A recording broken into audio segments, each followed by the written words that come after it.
Pemirsa, 14 orang di Denpasar, Bali dan 5 orang di Nagekeo, Nusa Tenggara Timur menjadi korban jiwa banjir yang melanda dua wilayah tersebut. Di Bali, 2 orang masih hilang usai terseret banjir yang menerjang pada Selasa 9 September 2025 malam. 562 warga mengungsi ke posko darurat di Denpasar dan Jembrana. Sementara itu di Nagekeo, 3 warga hilang, 2 pria dewasa dan seorang bayi berusia 14 bulan.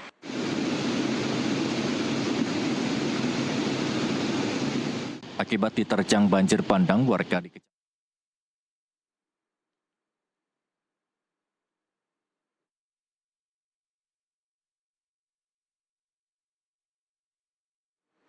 Pemirsa, terkait penanganan korban banjir di Bali dan Nusa Tenggara Timur dan perkiraan cuaca ekstrim di wilayah Indonesia, kita akan bahas bersama para narasumber yang sudah terhubung melalui sambungan Zoom dari Bali. Ada Kepala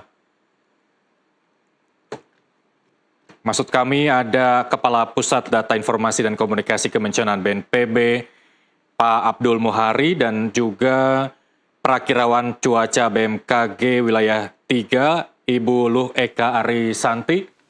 Selamat sore Pak Abdul dan juga Bu Eka, terima kasih telah bergabung bersama kami di NTV Prime. Saya mau ke Pak Abdul terlebih dahulu. Hingga sore ini bagaimana penanganan bencana di dua provinsi Bali dan NTT? Ya, terima kasih Mas. Untuk penanganan bencana di dua tempat ini, untuk Bali mungkin saya update dulu untuk korban jiwa. Barusan kami mendapat tambahan informasi bahwa per sore ini pukul 17.00 waktu Indonesia Tengah itu sudah ditemukan 16 jasad korban meninggal dunia. Baik. Dan ada 1 korban hilang. Jadi ini bertambah 1 jadinya ya. Kalau misalkan tadi siang kita merilis data 14 meninggal dan 2 korban hilang. Di sore hari ini sudah diketemukan 16, 1 diantaranya tidak termasuk dalam korban hilang yang sudah didata sebelumnya. Sehingga ini masih ada 1 korban hilang yang sudah terdata dilaporkan oleh keluarga, tetapi untuk jumlah korban jiwa meninggal itu sudah ditemukan 16 orang dan identitasnya sudah diketahui semua. Kemudian untuk kerusakan infrastruktur dan titik-titik genangan di hari ini, alhamdulillah hari ini tidak ada hujan sama sekali ya di kawasan Kota Denpasar dan beberapa tempat lain. Mungkin nanti dari BMKG bisa menjelaskan. Tetapi ini memberikan ruang bekerja yang lebih optimal bagi teman-teman SAR sebanyak 125 personil yang bekerja dari jam 7 pagi tadi. Okay. Dan juga teman-teman dari TNI Polri dan relawan untuk dari TNI sendiri mengerahkan 4 SSK, 4 satuan setingkat kompi, sekitar 400 sampai 500 personil yang tujuannya untuk membantu masyarakat melakukan pembersihan di daerah, di rumah masing-masing, dan juga penyedotan genangan-genangan yang masih tersisa di beberapa titik, khususnya di Pasar Badung dan beberapa tempat yang lain. Khusus untuk Pasar Badung yang tadi malam itu masih terendam basement 1, 2, tempat parkir itu sampai 6 meter. Jadi ada 2 basement 1 dan basement 2. Itu terendam, dua-duanya terendam hingga total ketinggian air di tempat parkir basement 1, 2 ini sekitar 6 meter. Saat ini hanya tersisa sekitar 30 cm di basement 2. Dan proses pemompaan juga terus berjalan sehingga kita harapkan malam ini itu sudah kering sama sekali. Jadi saya bisa sampaikan, bisa rekap bahwa per hari ini itu kondisi aktivitas masyarakat secara umum di Bali sudah kembali pulih. Ini proses pembersihan memang berjalan, tetapi secara umum aktivitas masyarakat seperti sebelumnya kita lihat ada genangan di underpass, ada antrian mengular di pintu masuk tol dan seterusnya. Hari ini sudah tidak terlihat sama sekali. Jadi kondisi sudah terkendali. Memang kita BNPB mengoptimalkan fase tanggap darurat yang direncanakan 1 minggu ini untuk benar-benar bisa menemukan seluruh korban hilang, dan saat ini tinggal 1 korban yang kita harapkan Baik, sebelum penutup upaya pencarian hari ini bisa kita temukan. baik. Bagaimana dengan NTT, Pak Abdul? Untuk NTT juga BNPB bersama Kementerian PUPR sudah ada di lokasi sejak kemarin, dan untuk NTT ini karena memang untuk lokasinya sedikit sulit ya untuk dijangkau, berbeda dengan di Bali yang di kawasan perkotaan. NTT ini ada di kawasan perbukitan, sehingga per hari ini sejak terjadi hari Senin lalu itu dari 7 orang korban yang dilaporkan, 4 sudah ditemukan dalam kondisi meninggal dunia, dan 3 orang itu masih dalam upaya pencarian. Ini juga personil SAR TNI Polri mengerahkan resources yang ada di lokasi untuk bisa segera menemukan korban dengan tenggat waktu 7 kali 24 jam dari sejak dilaporkan hilang. Saat ini sudah dilakukan kaji cepat situasi dan upaya-upaya yang bisa dilakukan untuk mengoptimalkan penanganan warga terdampak dan juga untuk pencarian korban. Nah, GKO sendiri untuk korban terdampak yang saat ini mengungsi itu tidak terlalu banyak dibanding dengan Bali. Jadi ini relatif bisa lebih optimal penanganan warga terdampak yang saat ini mengungsi. Tetapi memang untuk upaya pencarian, nah ini yang masih menjadi tantangan, kita harapkan ini bisa segera ditemukan. Silahkan. Baik, terkait upaya pencarian kita akan bahas nanti. Saya tahan dulu Pak Abdul karena saya ke Bu Lu Eka terlebih dahulu untuk menggambarkan kenapa Bali dan NTT, kalau masyarakat awam menilai bahwa Bali dan NTT ini bisa dikatakan provinsi yang jarang sekali dilanda bencana khususnya meteorologi, begitu ya, hidrometeorologi maksud kami. Apa yang bisa digambarkan, Bu Eka? Baik, terima kasih Mas Ersal. Dari sisi meteorologi sendiri dari BMKG dapat kami jelaskan sedikit bahwa untuk kondisi atmosfer sekitar 2 hingga 3 hari ke belakang untuk wilayah Bali dan sekitarnya itu dari pantauan kami berdasarkan beberapa parameter indikator cuaca, baik itu misalnya suhu muka laut, kemudian kelembapan udara, itu mendukung untuk munculnya awan-awan. Termasuk awan-awan hujan yang kita sebut awan-awan konvektif seperti yang kita ketahui kemarin di tanggal 9 hingga tanggal 10 September menimpa wilayah Bali. Dari hasil pemodelan kami itu hasil pemodelan menunjukkan bahwa nilai kelembapan udara itu dari wilayah permukaan sampai dengan lapisan sekitar 12.000 meter di atas permukaan itu adalah dalam kondisi lembab, yang artinya jika udara dalam kondisi lembab artinya kontribusi pembentukan awan-awan hujan akan menjadi lebih tinggi atau lebih meningkat dibandingkan dengan biasanya. Begitu juga untuk fenomena-fenomena gelombang atmosfer juga mendukung, misalnya gelombang ekuatorial Rossby juga yang sedang aktif untuk wilayah Bali beberapa hari terakhir ini. Dan dari pantauan kami berdasarkan data-data observasi di beberapa titik pengamatan di Bali, curah hujan untuk tanggal 9 pagi hingga 9 di tanggal 10 pagi, itu pengamatan kami sampai dengan jam 8 waktu Indonesia Tengah di tanggal 10 kemarin, curah hujan untuk wilayah Bali itu berkisar antara kategori hujan lebat, sangat lebat, hingga hujan ekstrim.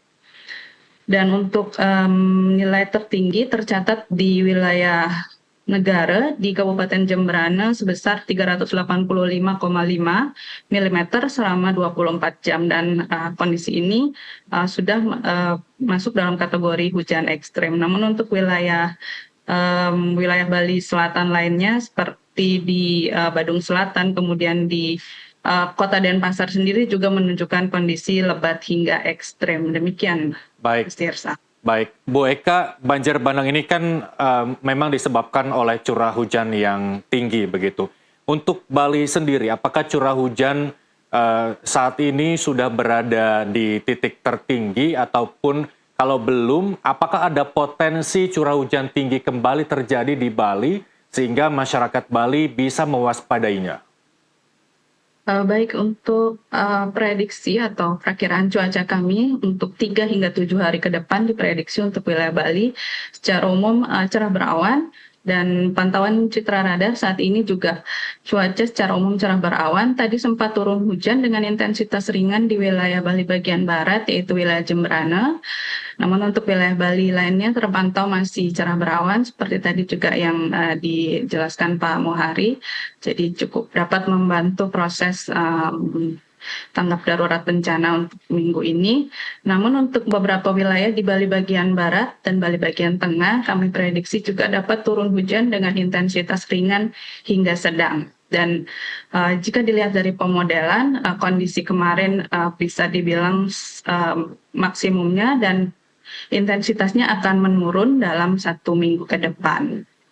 Baik, saya kembali ke Pak Abdul Muhari. Pak Abdul Muhari dari 2 provinsi ini, Bali dan juga NTT, berkaitan dengan proses pencarian korban yang masih dinyatakan hilang, bisa digambarkan tidak selain cuaca yang membuat kendala penyelamatan ini agak sedikit terlambat, kalau dari kontur atau dari tata ruang wilayah Bali dan NTT, apa yang kemudian perlu diperhatikan oleh tim penyelamat? Baik, kalau untuk Bali kita tidak ada kendala ya dalam upaya pencarian korban, sehingga secara waktu pun sangat optimal dalam 1 kali 24 jam dari estimasi awal yang 16 orang korban itu bisa ditemukan. Hanya memang ada 1 jasad yang tidak masuk dalam daftar yang semula dipegang oleh Basarnas. Artinya untuk Bali, saya rasa tidak ada kendala signifikan karena ini lebih banyak masih di urban SAR ya. Artinya di kota titiknya jelas, medannya tidak terlalu berat, sumber daya cukup, alat perangkat cukup dan seterusnya.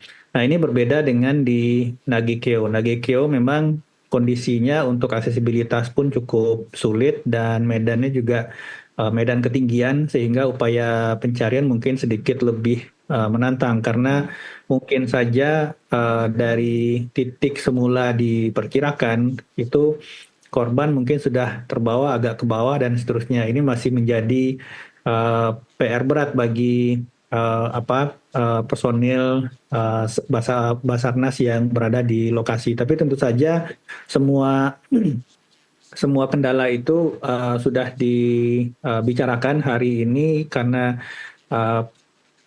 perwakilan BNPB dan Wamen PU sudah ada di lokasi, jadi sekiranya dibutuhkan alat perangkat tambahan untuk mengoptimalkan pencarian, saya rasa itu sudah tidak ada masalah dengan 2 institusi di atas. Sejauh ini berarti peralatan yang diterjunkan di 2 lokasi provinsi sudah memadai untuk melakukan penyelamatan. Kemudian bagaimana dengan kesiapan para anggota?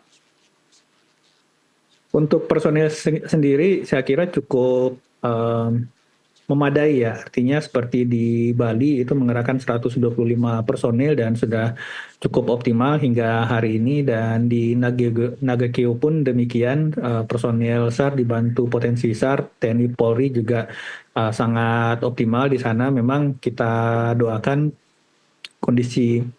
tantangan kondisi geografis ini bisa segera dipecahkan dengan adanya tambahan alat perangkat dari BNPB maupun Kementerian PU. Baik.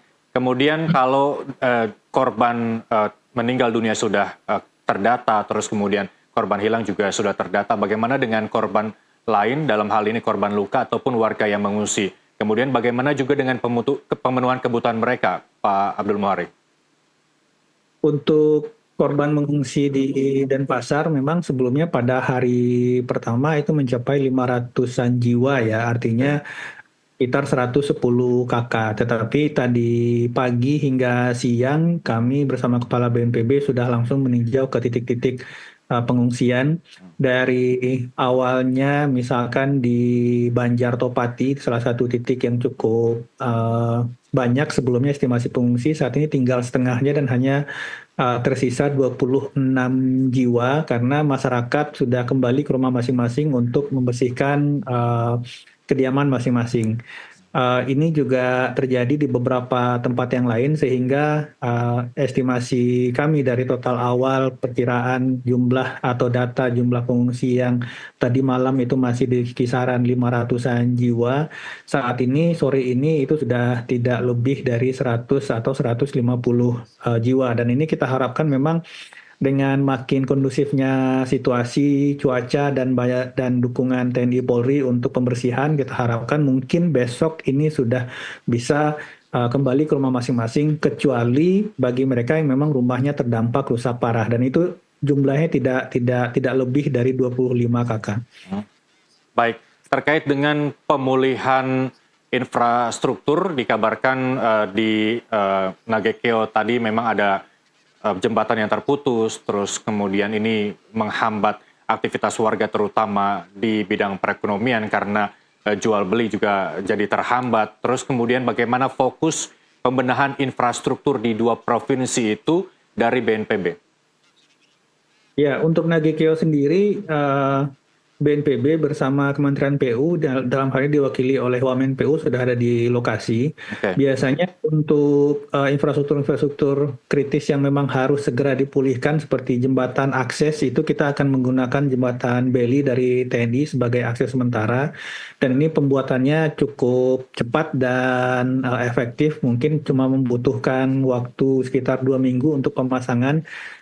Dan mungkin untuk membawa ke lokasi ini yang saya bisa membayangkan bahwa jalur ke lokasi di Nagekeo ini, kalau misalkan kita dari Surabaya akan membawa perangkat ini, maka kita harus ke Kupang dengan kapal ke ND, dan dari ND jalur darat ke Nagekeo. Nah, ini aja mungkin yang membutuhkan cukup waktu, tapi saya rasa tidak akan terlalu lama untuk memulihkan jembatan-jembatan di beberapa desa terisolir. Catatan kami sebelumnya di awal memang ada 18 desa terisolir, tetapi dari laporan terakhir itu tinggal 9 desa yang diharapkan juga bisa segera dibuka aksesnya oleh personil TNI Polri di lapangan dan juga Kementerian PU. Baik, dalam rentan waktu itu tim BNPB akan memastikan bahwa seluruhnya sudah kembali normal, terus kemudian meninggalkan dua lokasi itu, atau ada kemungkinan penambahan rentan waktu untuk memulihkan kondisi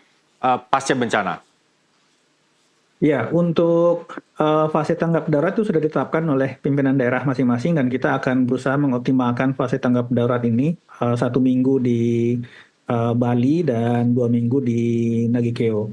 Ini untuk fase pemulihan kita harapkan untuk Nagekeo khususnya masa warga terdampak ini sebenarnya tidak terlalu banyak. Oke. Karena di daerah ketinggian hitungan awal kami, data awal kami tidak lebih dari 30 kakak, dan secara teknis di lapangan ini tidak terlalu sulit untuk mempercepat supaya rekonstruksi pasca bencana. Baik. Tapi fokus kami adalah di fase tanggap darurat ini kebutuhan logistik dasar mereka, baik itu logistik permakanan maupun non permakanan, itu kami pastikan bisa tersedia dengan baik. Baik. Pak Abdul, saya tahan dulu, saya kembali ke Bu Eka. Sebagai masyarakat awam, biasanya Agustus ke September ini adalah masa peralihan dari musim kemarau ke musim penghujan. Tapi tidak juga, karena beberapa waktu yang lalu ketika kita dihadapkan dengan musim kemarau, ada saja turun hujan di beberapa lokasi di seluruh Indonesia. Ini apa yang terjadi? Iya, baik. Untuk kondisi cuaca beberapa hari terakhir ini memang menunjukkan kondisi hujan, khususnya untuk wilayah Bali dan sebagian juga wilayah untuk saat ini wilayah Indonesia bagian selatan seperti Jawa Timur, Bali, NTB, bahkan hingga NTT juga masih turun hujan. Dan berdasarkan analisis kami juga saat ini bulan September sendiri wilayah Bali untuk pertengahan September ini memasuki peralihan dari musim kemarau ke musim hujan. Jadi memang masyarakat harus mewaspadai karena di musim musim peralihan ini walaupun jarang turun hujan, namun tidak menutup kemungkinan akan turun hujan baik dengan intensitas ringan, sedang maupun lebat.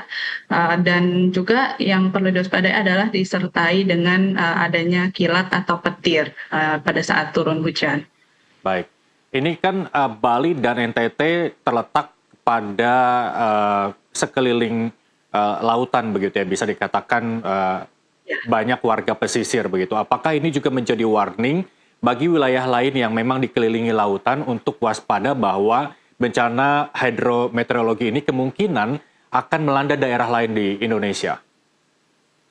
Baik, untuk kondisi wilayah Bali hingga Nusa Tenggara yang dikelilingi oleh lautan itu mempengaruhi pada ketersediaan uap air. Jadi pada saat terjadi penguapan yang cukup intens, maka ketersediaan uap air di sekitar wilayah kita baik Bali hingga Nusa Tenggara juga akan meningkat. Hal itulah yang menyebabkan peluang munculnya awan menjadi lebih tinggi dibandingkan wilayah-wilayah yang memang terletak di tengah daratan yang tidak dikelilingi oleh lautan. Jadi hal ini juga menjadi salah satu pengaruh di mana kita dapat di mana fenomena cuaca kita juga berdampak dari kondisi suhu muka laut di sekitar wilayah kita. Kemudian untuk saat ini untuk kondisi laut untuk tinggi gelombang juga masih perlu diwaspadai oleh masyarakat, khususnya untuk perairan selatan, baik wilayah Bali. Baik, tadi Bu Eka juga menyebutkan bahwa Bali utamanya ke depan masih berpotensi turun hujan begitu ya, meskipun intensitasnya bervariasi. Tapi apakah itu juga bisa menjadi dasar BMKG khususnya wilayah 3 Denpasar melakukan semacam modifikasi cuaca agar curah hujan tinggi yang ekstrim bisa diantisipasi dan lain sebagainya? Baik. Untuk prediksi hingga 7 hari ke depan, untuk wilayah Bali masih secara umum berawan dan berpotensi hujan sampai dengan intensitas ringan hingga sedang, khususnya di wilayahnya Bali bagian barat dan Bali bagian tengah. Oleh sebab itu, karena masih dalam kategori aman, hujan ringan hingga sedang, jadi saat ini belum ada informasi atau belum ada rencana dari BMKG untuk menerapkan modifikasi cuaca untuk wilayah Bali pada khususnya. Belum ada rencana untuk ke arah itu.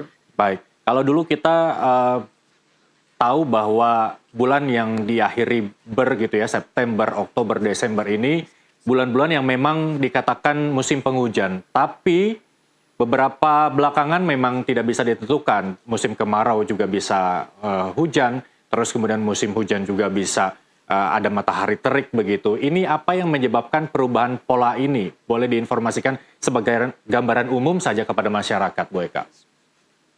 Ya, benar.